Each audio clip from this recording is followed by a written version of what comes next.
ប្រាំរេឆ្នាំទៅលក់អង្កែបនឹងទីពួកវាលួចជួកកាន់ឆាអង្កែបនឹងទីពួកវាលួចជួកកាន់ឆាជាក្បាលខ្មៅវិញនឹមពីគួយផឹកត្រាជាក្បាលខ្មៅវិញនឹមពីគួយផឹកត្រារវងមិនដេញភាសាវិជាមិនអាយតោះអេរវងមិនដេញភាសាវិជាមិនអាយតោះអេសត្វញីក៏ក្លែងត្រីរត់រួតមេសត្វញីក៏ក្លែងត្រីរត់រួតមេតកាយពីស្រែលឹងកំក្លោត្រាគោតកាយពីស្រែលឹងកំក្លោត្រាគោអាជាក្បាលខ្មៅវិញផ្លូវមោហអាជាក្បាលខ្មៅវិញផ្លូវមោហរត់ចូលស្រាពោក៏មុខក៏បាលស្រូម៉ាមរត់ចូលក្រុងកោក៏មុខក៏បាលស្រូម៉ា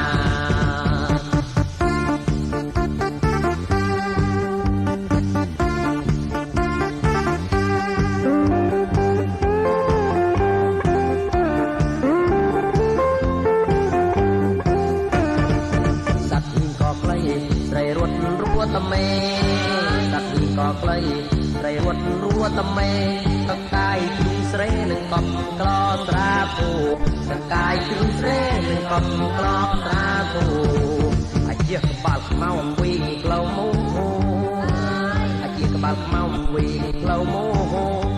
រត់ចូលក្លោធូក៏មុខក៏បានស្រូម៉ាមរត់ចូលក្លោត្រាគោក៏មុខក៏បានស្រូ